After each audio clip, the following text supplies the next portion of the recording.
여러분 안녕하세요. 오늘은 여러분들과 관계가 밀접한 성인병인 고혈압과 당뇨 그리고 구강관리와 관련된 내용을 여러분들에게 전달하기 위해서 이 영상을 만들었어요.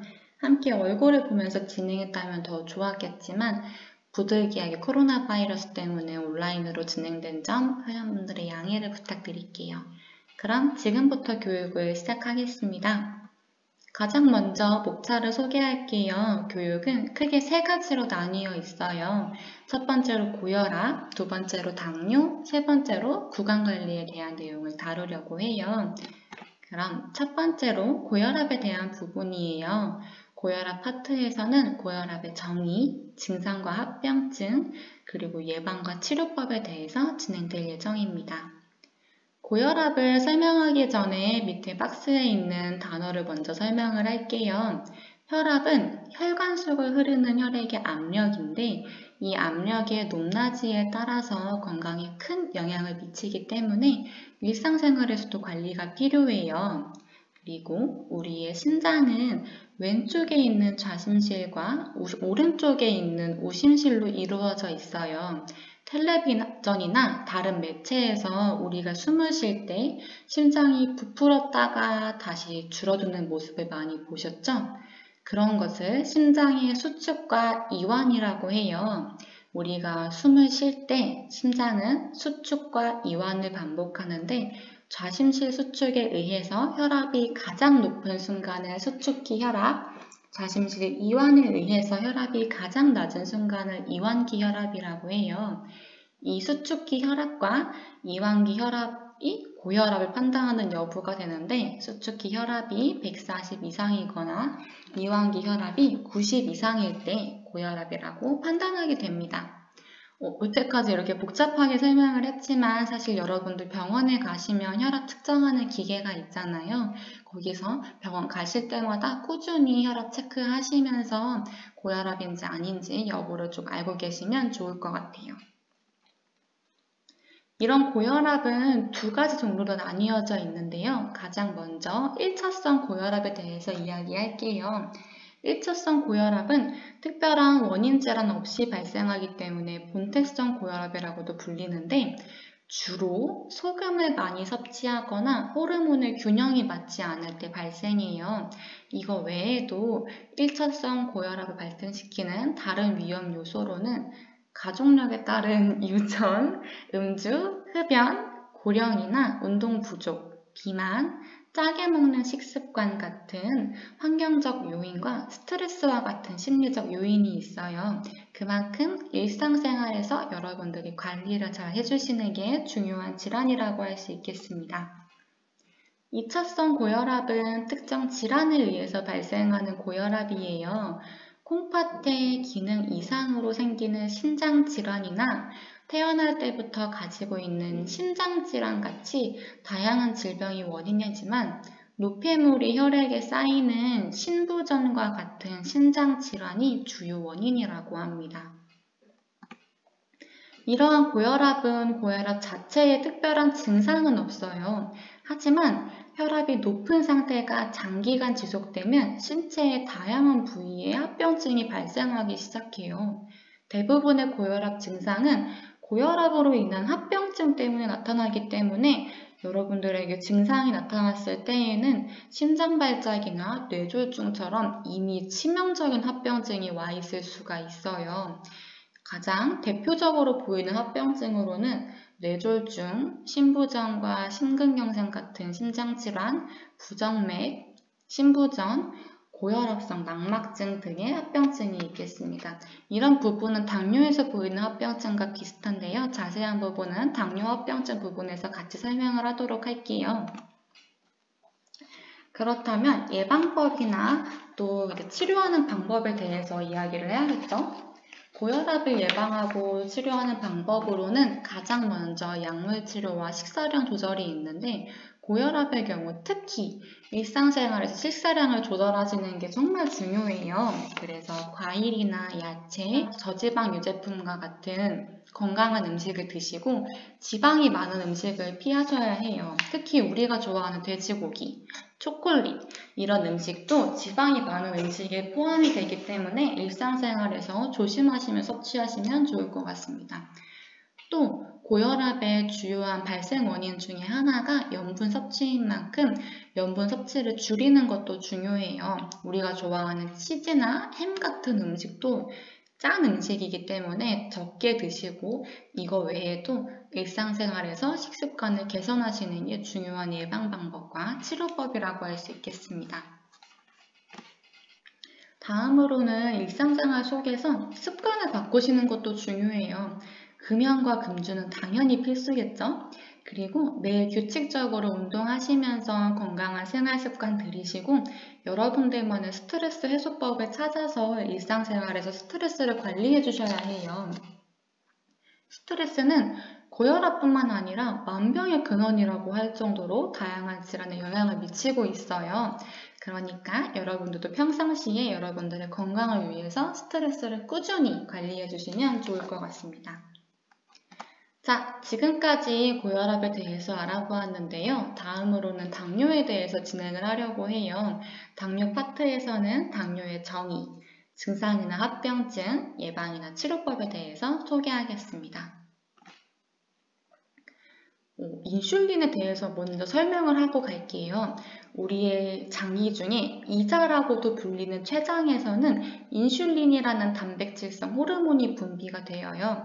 이 인슐린은 우리 세포가 당을 우리 몸의 에너지로 쓰일 수 있도록 도와주는 역할을 하는데 췌장의 기능이 좋지가 않아서 인슐린이 제대로 나오지 않거나 효과가 적으면 혈액 속에 당이 계속 쌓이고 쓰이지 못하면서 병이 생기겠죠? 그래서 당의 농도가 높아지는 고혈당의 특징인 당뇨는 소변에서 당이 나온다고 해서 당뇨라고 불리기도 해요. 고혈압도 당뇨처럼 두 가지 유형으로 나뉘어져 있어요. 1형 당뇨는 앞서 설명했던 것처럼 췌장의 기능이 원활하지 않아서 인슐린이 분비되지 않을 때 발생하는 당뇨예요. 인슐린이 분비되지 않기 때문에 매일 인슐린 주사를 투여해서 직접적으로 인슐린을 부여하는 것이 1형 당뇨의 대표적인 치료법 중에 하나이기도 합니다. 신체 기능의 문제이기 때문에 주로 어린 시절부터 발생해서 소아당뇨라고 불리기도 해요. 1형 당뇨와 2형 당뇨의 차이점은 인슐린이 분비되느냐 아니냐의 여부인데 2형 당뇨는 인슐린은 분비되지만 어떠한 이유로 인슐린의 작용이 원활하지 않을 때 발생하는 당뇨예요. 주로 40세 이상의 성인에게서 발생하기 때문에 성인 당뇨라고 불리기도 합니다. 이러한 2형 당뇨를 일으키는 원인으로는 유전적인 성향이나 비만이나 과체중, 잘못된 생활습관 등이 있어서 정말 일상생활에서 꾸준히 관리가 필요한 질환이에요. 당뇨도 고혈압과 같이 당뇨만의 특별한 증상은 없어요. 하지만 당이 쌓이면서 갈증이 생기고 물을 계속 더 마시다 보니 소변량도 증가하고 체중이 감소하는 그런 증상을 보이기도 해요. 하지만 당뇨는 당뇨 자체의 증상보다는 당뇨로 인한 합병증이 가장 무서운 질환입니다. 당뇨의 합병증으로는 가장 먼저 눈과 관련된 망막병증이 있어요. 이 망막병증이 심각해질 경우에는 실명에까지 이르는 매우 무서운 합병증입니다. 또 심장의 기능이 저하되는 것도 합병증 중에 하나예요. 합병증 때문에 심장 기능이 심하게 낮아지면 환자의 혈액에서 노폐물을 거르고 다시 깨끗해진 혈액을 혈관에 다시 넣어주는 투석까지 진행해야 된다고 해요. 그렇기 때문에 굉장히 무서운 합병증이라고 할 수가 있겠습니다.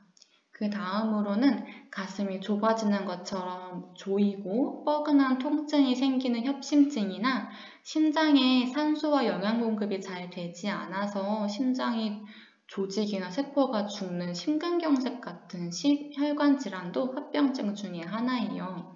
그리고 여러분들이 잘 알고 계시는 뇌졸중이나 뇌출혈 같은 뇌혈관 질환도 합병증 중에 하나라고 할 수가 있겠습니다.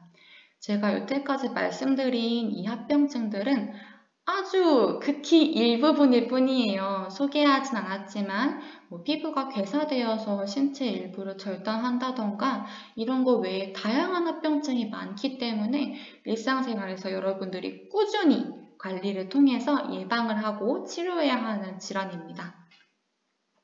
그렇다면 당뇨의 치료법이나 예방법에 대해서 알아봐야겠죠?